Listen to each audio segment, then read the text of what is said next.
Meta AI is the personal AI that's tailored to you, now with its very own app. It's built to get to know you, offering helpful answers and inspiration. Looking for something to add to your bucket list? Meta AI goes beyond traveling the world.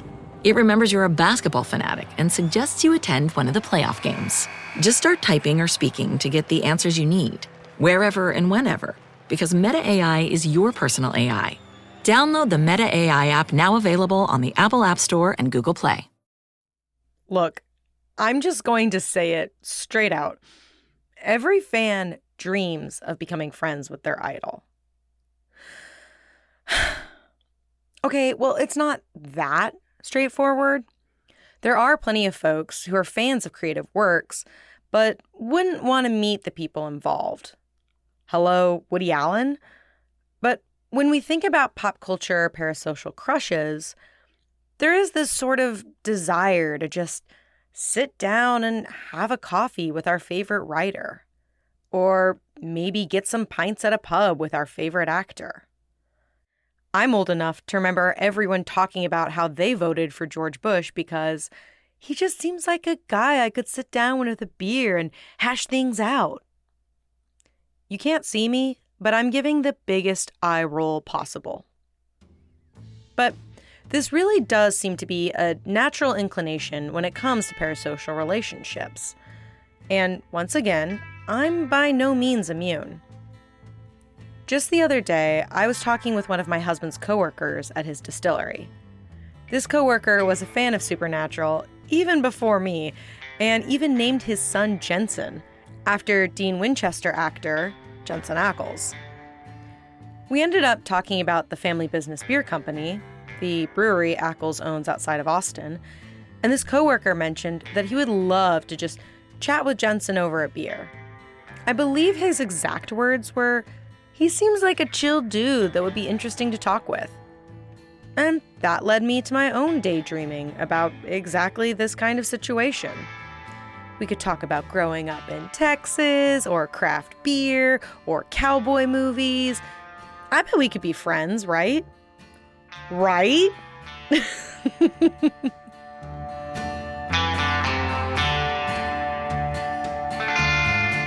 So, yeah, my brain goes down the exact same garden path. But can this really happen? Has it ever happened? And that's what we're looking at today. We'll explore when one-directional parasocial relationships become actual, factual, real-deal reciprocal relationships. We'll look at some case studies of this happening, and we'll see what these examples can teach us about the necessary conditions for these real bonds to form.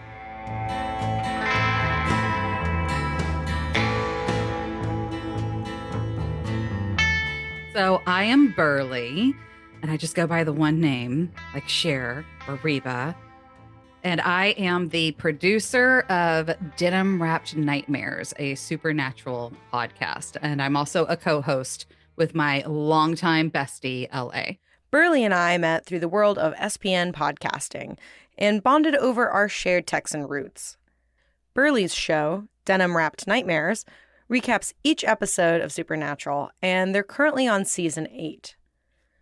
Burley, like myself, joined the fandom rather late and has only started attending Supernatural conventions in the last few years. And since she's not just a fan, she's a creator, that means she has fans of her own approaching her at these events. I'm aware whenever somebody comes up to me to talk to me, a lot of times they're expecting Burley, who they hear on the podcast. And Burley, who they're hearing on the podcast, is having a conversation. Granted, we're recording it. We know we're putting it out there for the public to hear.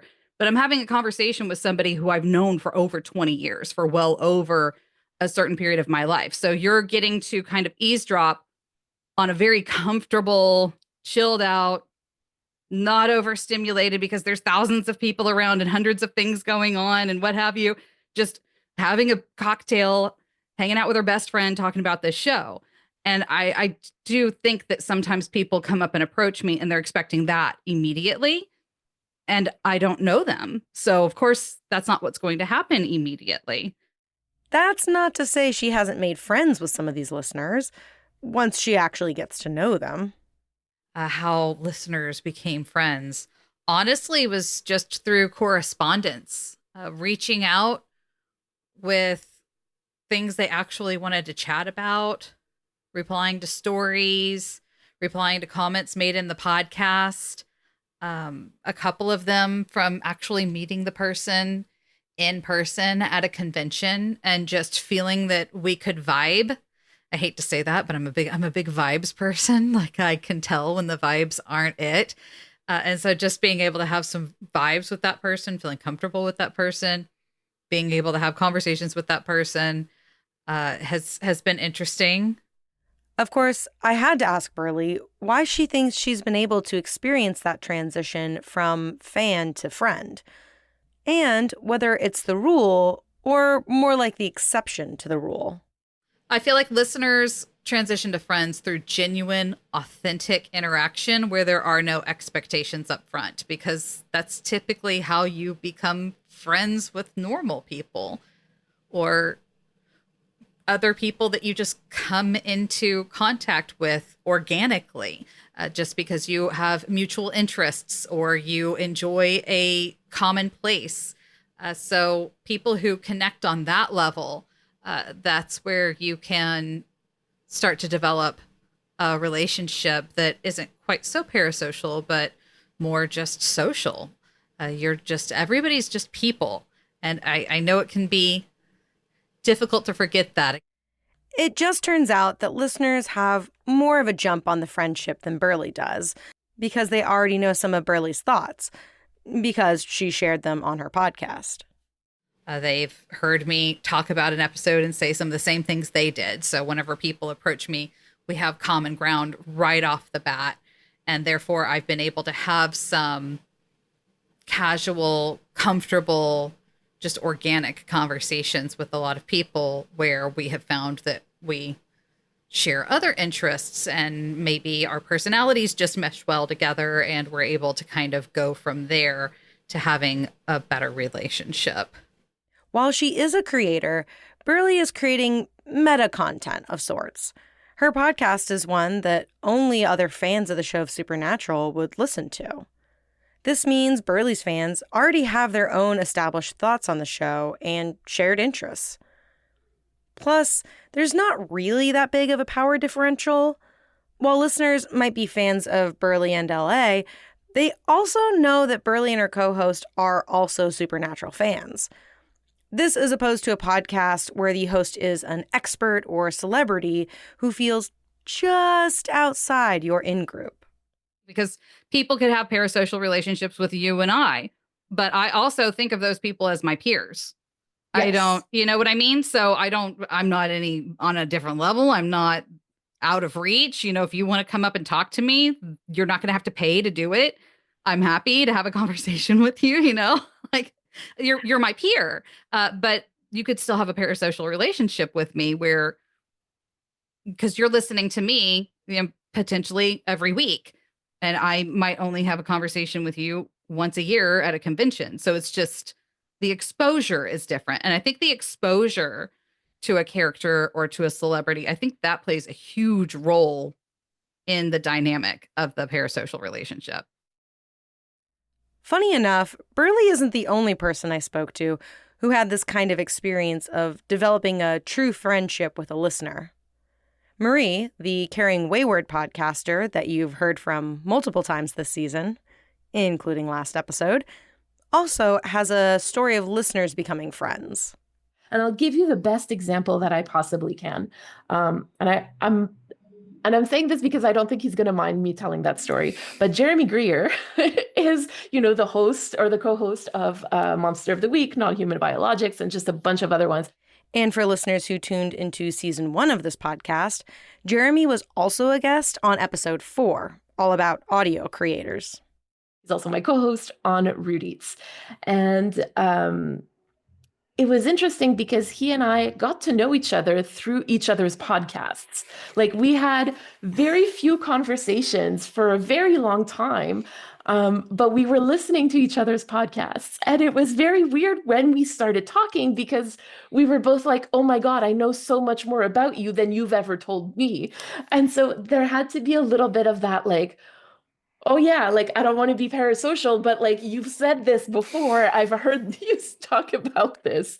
And so there was a little bit of like just adjusting how relationships usually begin, right? At the beginning, where you're just kind of like talking about yourself and you're like, oh, yes, I've heard that story already on Monster of the Week. Or he'd be like, oh, yeah, you said that last week on Carrying Wayward.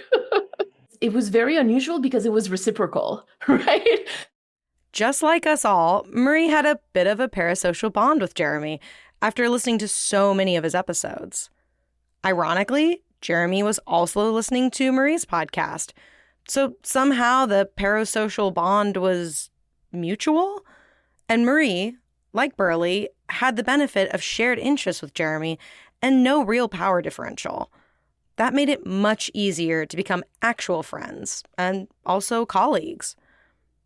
In general, though, Marie struggles to feel comfortable with the idea of fans having a parasocial friendship with her. But I'm sure that it has happened before where people either like approach me or want to come talk to me. And like they probably feel like they know a lot more about me, even though I didn't necessarily know about them before this moment, right? It's actually happened a couple of times. To clarify, Marie was in New Jersey for the Supernatural convention in 2024. When I was in New Jersey, where people were like, oh my God, I love your podcast. And I'm like, ah! And I'd never seen this person before. And yet they've heard everything that I ever said on Carrying Wayward. And I'm like, how much of myself have I shared on there? And that's actually something that's been on my mind a lot lately. How much of myself is out there for people to kind of like think about, right? Like, I don't know, that's this thought of like having so much of myself out there has been kind of keeping me up at night lately, to be honest.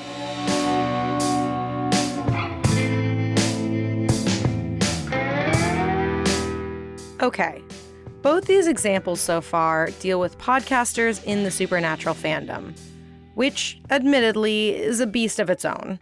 So let's switch it up. I'm also wondering, what about romantic relationships? And, okay, for those of you wondering, no, I did not interview Mark Sheppard or his wife.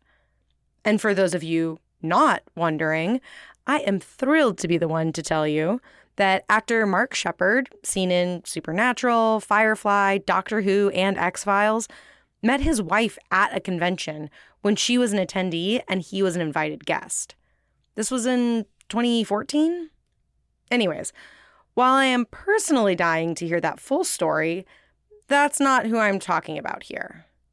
No, I mean an even bigger celeb than anyone we've talked about so far. Like if I look at the Swifties around me, because my daughter's not the only one. I have other friends who are also Swifties. Most of them were wholly in favor of this. As soon as the rumors came out and the story about the friendship bracelet came out and the story, like the videos of him saying that Taylor Swift was his childhood crush, as soon as that all came out, the sentiment was, this is adorable. This is so cute. We love this for her. This is my friend, Taylor Swift fan, and mother to a diehard Swiftie, Ruth Burrell. Although I do occasionally listen to Taylor's music, I would not call myself a fan. I knew I needed a real Swiftie to tell this story. So here's what I know about it. And I did do a little fact checking before this to make sure that I'm not like out here spewing lies, because the Swifties will come for me. This is the story of how mega pop star Taylor Swift met mega football star Travis Kelce. So as I understand it, Taylor and Travis are about the same age. He knew about her when he was growing up because she was already famous and he enjoyed her music. And then a couple of years ago, I think it was 2020. Yeah, it was definitely 2023. He went to one of the early Eras tour shows, and the ritual of trading friendship bracelets had already kind of started. And he decided to make a friendship bracelet with his phone number on it to, as I believe the words he used were, he wanted to shoot his shot. And so he thought there might be a meet and greet. And because he himself is a bit of at that point, he was definitely a celebrity to football fans. I did not know who he was yet. I am not from Kansas City, Missouri, Norm. yeah. Yeah. But he was definitely enough of a celebrity. So I think he thought, well, maybe I'll get an opportunity. So I'm going to put my phone number. It'll be cute and I'll give it to her.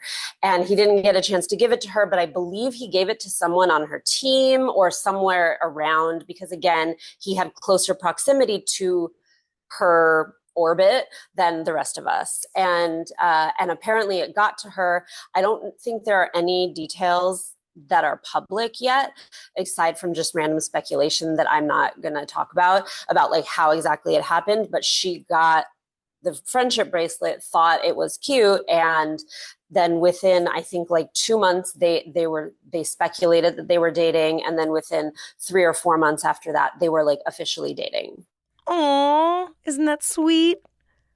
However, I do want to point out that I don't think any of us normies are going to catch the eye of a pop star with such a simple gift. Nor does Ruth think that's how it works. I mean, I have to believe that it was more than the friendship bracelet. I feel like I was about to say, putting myself in Taylor's shoes, as if I have any right to do that. I know nothing about her life or anything, but just thinking like as a woman, as a straight woman, if a man, a good looking, like, he's like objectively, I think, pretty good looking man, gave a friend of mine something like that, like, would that be enough in being somebody like Taylor to make me reach out to him? And I think the answer has to be no, because she probably gets gifts like that, even really cute, genuine ones, all the time, that she never knows about, or if she does know about it, she's like, oh, that's cute, and that's the end of it. Sure, the friendship bracelet is the stuff of Hallmark movies, but we have to remember that Travis Kelce was famous in his own right before they ever met. And having some level of fame provides a kind of authentication check. I think because he is known in the world, people could vouch for him in a way that people that she trusted could probably vouch for him, right? And so then she would have that like bare minimum baseline of trust to be able to indulge in any interest she might have in him, and then like let it grow from there. So guess we all gotta start working on becoming famous ourselves if we're hoping to use that trick? And along with the proof of identity that fame brings, having a certain level of fame, or wealth also, just impacts how you live your life. I do think that there's just no way that any of this would have worked or happened or even happened if he were not also a celebrity, because he has some understanding of what it's like to require privacy and like how to do that. His family understands how to be private. His friends understand how to be private. Like there's so many things that I think most of us don't really think about when it comes to being a celebrity, especially someone like Taylor Swift, who is arguably the most famous person on the planet. Okay, so Travis and Taylor have worked thus far, at least according to Ruth and myself, because 1, they're both famous in their own right and thus could be noticed by each other, and 2, their shared superstardom means they both already know how to navigate a private relationship as a superstar with another superstar. But Ruth also thinks there's a third reason for why this fan managed to snag his literal childhood crush. The way he makes the most money is through football and the sponsorships and brand deals and all the stuff he gets through football specifically. And that is very different than what she does and what most of her past partners and have also done. And so there is also that element. Not only is she dating someone who is less famous than her, who like had been a fan before he started dating her, and who like approached her, she's also dating someone that's in a completely different industry. Taylor's previous partners have, in general, been in the music industry like her. That can be a blessing when you want someone to understand the life of a musician, but also a curse when you're both big fish in the same pond. The likelihood of jealousy, even if it never happens, is always right there. The trick that seems to be working for Taylor and Travis is that they both have different arenas of expertise, which is probably refreshing to the both of them. But okay, let's hit pause for a second. This speculation is fun, but we need to address an assumption we've made here from the very start. And that is that Travis Kelce wasn't just a fan of Taylor Swift, but indeed had a parasocial relationship with her. And this is not really something we could ever know without asking him. That said, Ruth tends to agree with my assumption. I don't know that I can really speak to the level of parasocial relationship that he had with her, but I think you are absolutely spot on. If you are a person who listens to her music on a even somewhat regular basis, we will discuss like what did he mean, what does she mean by this, etc. Like, and that is the beginning of a parasocial relationship, right? Like thinking, what does she mean? Trying to get in her head, like trying to figure out how you relate to her, and because.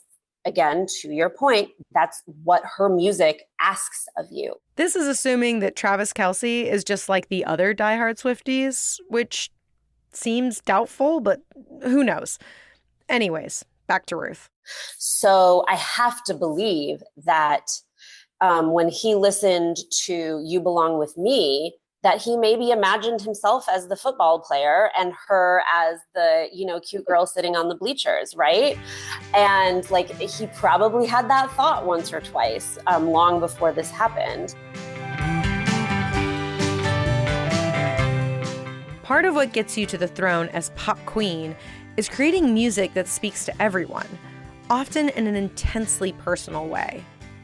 Taylor Swift has been the master of that move for at least the last decade, and perhaps in producing such intensely personal feeling music, she creates a bond with all her fans. All we know is one fan in particular knew how to make the right friendship bracelet and get it into the right hands to turn that bond into an actual relationship. So, is this the peak example of going parasocial to personal?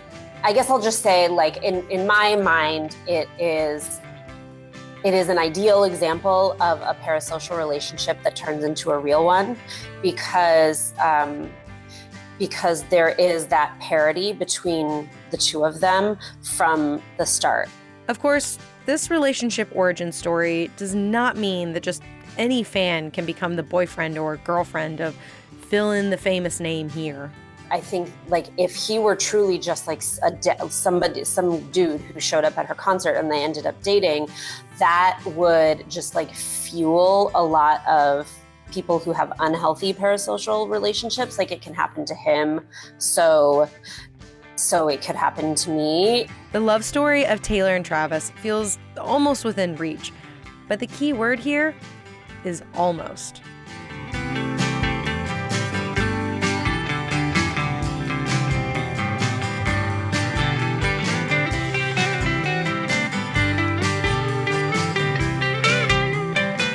The last example that I have for you today comes from lead vocalist of August Hotel, Eva Padilla. So in terms of Yu-Gi-Oh, I guess you could call me like a minor figure in some ways. Eva and I weren't talking about her singing. Instead, I wanted to hear about her other claim to fame, as a competitive Yu-Gi-Oh card player. Eva's day job is as a grade school teacher. So I got into Yu-Gi-Oh from a couple of sources. One was I had a friend who's really into it. And so I was into it when I was a kid, but I never got into it competitively until I had a friend who was kind of teaching me some stuff. But the thing that really pushed me was I'm a teacher in Chicago Public Schools, and I had a student who brought 2 decks to class one day. And he like showed me the decks and I was like, yo, you got to put those away. And it was a Thursday, I remember, because I said, actually, bring those tomorrow. And if you finish up all your work with like the last half hour of class on Friday, and I check over it and it's good, we'll have a duel. And he's like, really? I was like, I haven't played in like a decade and I don't really know how to play, but like, yeah, sure.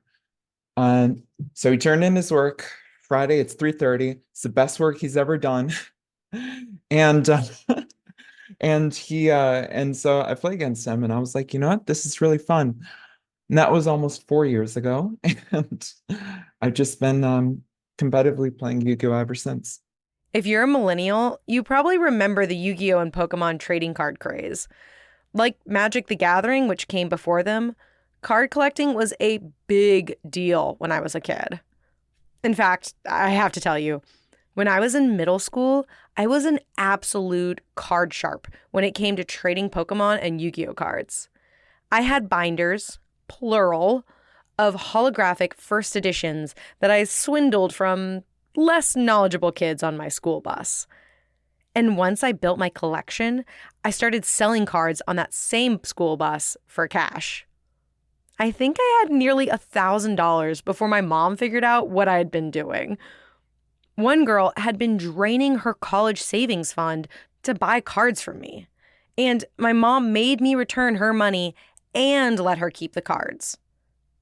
Then again, her dad was also the state attorney general, so maybe that wasn't such a bad idea. Okay, tangent over. Back to Eva and how she went from playing with students to competing in tournaments. I think this was about a year and a half into playing because it was late 2022 that I started going to what's called Yu-Gi-Oh! Championship Series, which are like big tournaments, and regional tournaments, which are like smaller level things. As she started playing in bigger tournaments, she also gained a social media following on the social media platform formerly known as Twitter. I'm mostly known from Twitter, where, I'll post memes or something, but I also do strategy guides. I make combos and stuff for certain decks that are really complicated. So I like to teach people how to play them, how many different steps to take to be able to accomplish a certain combo line. So it was about the time I started going to these bigger tournaments that I'd built up enough of a Twitter following that people started recognizing me at events. So they come up to me and say, hey, love your content. As she became a known public figure in her community, it led to some pretty funny, weird experiences at tournaments. I was at an event and I had a friend had made up a lie about me that I had a Tupperware full of hard-boiled eggs. When in reality, all it was is that I had bought like 2 eggs in a container from a farm stand, and I forgot that they were in my backpack for a few hours, so I threw them out. That was it. But what my friend twisted it into was she had a Tupperware full of a dozen warm hard-boiled eggs, and she offered me one, which didn't happen. But because of that, people make egg jokes about me to this day. They will ask me to sign Yu-Gi-Oh cards at events that look like eggs. Just a whole host of things. And that's just like a pervasive joke. So it's just people know that I love eggs, which I do. If you ever gone with me to a breakfast spot, I will pound some fucking omelets. But when you have random people coming up to you and ask you to sign cards from a meme that you weren't aware that they had seen or something, it's a little jarring in a way.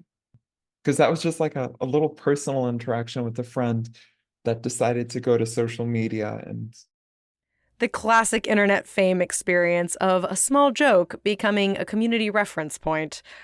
I think this has to be one of my favorite examples. As Eva competed more and more and posted more and more, she developed both in-person friendships in the community and online friendships with other players.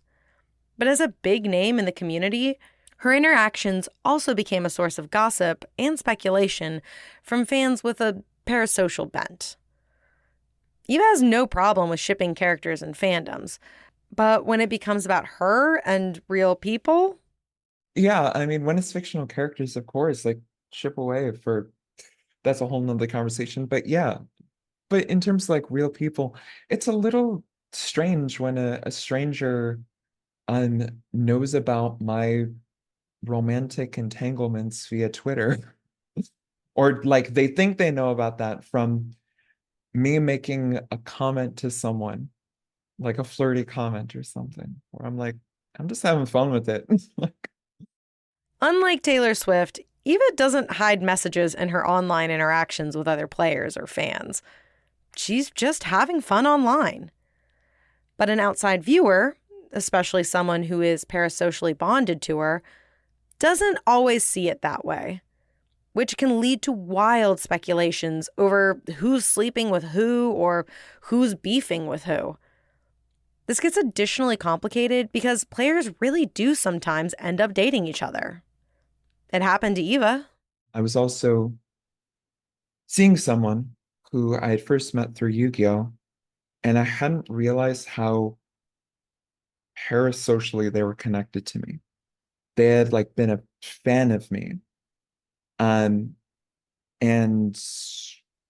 it made this really imbalanced relationship that I didn't fully realize at first, where they put me on this pedestal and I was not trying to be there. Unlike Travis and Taylor, Eva's romantic partnership didn't last.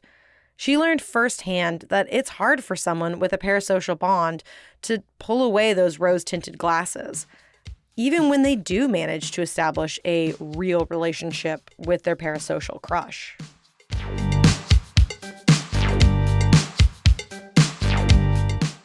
Even with shared interests, Eva said the weird, unintentional power balance ultimately was a contributing factor to their relationship ending.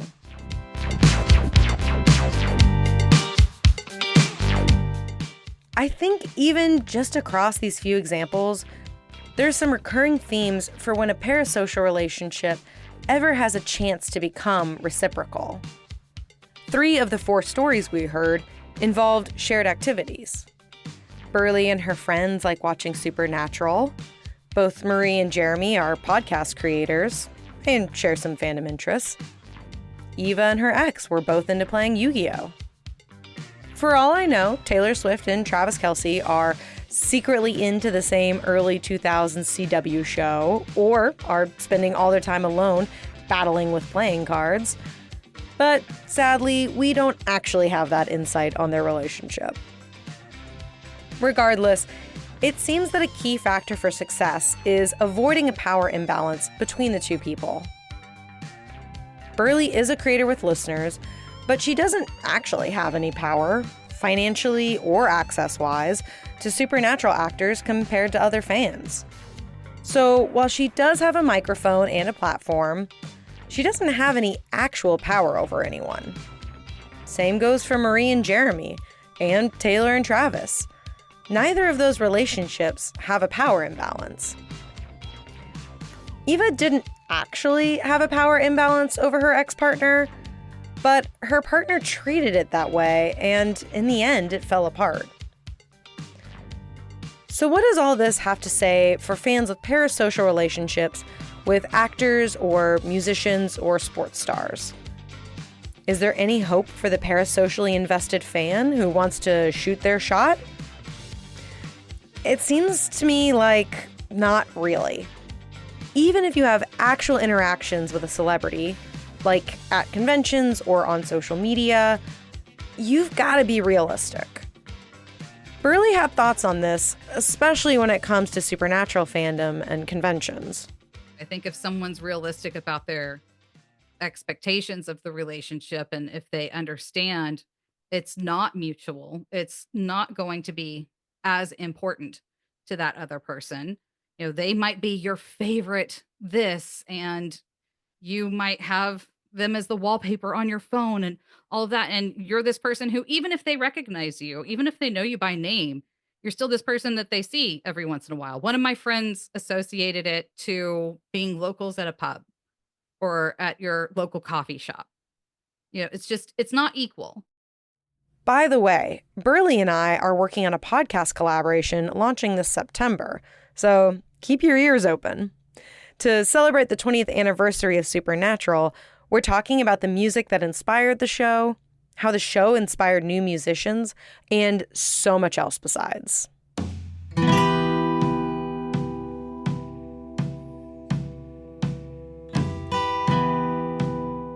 Next time on In Defense of Fandom. We've reached the final episode of the season. we'll wrap up our thoughts on the state of celebrity worship, fame, and parasociality. We'll also hear a bit more about the positive things that we can get out of parasocial relationships, and discuss how to recognize where to draw the line when fans get too obsessive.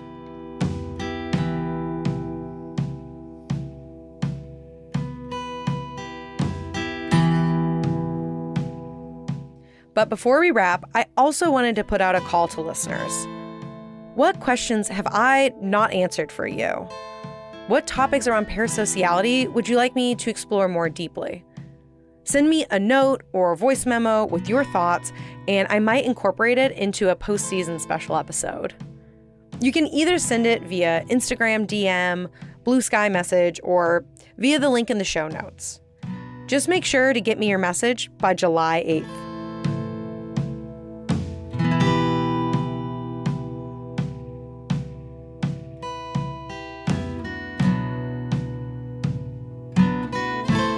Now for the show's credits.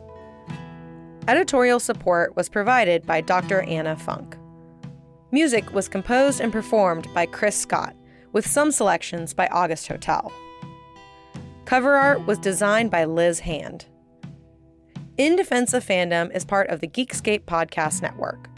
If you like the show, giving us a review on Apple Podcasts is a great way to help support this work and help even more listeners discover us. Your support is deeply appreciated.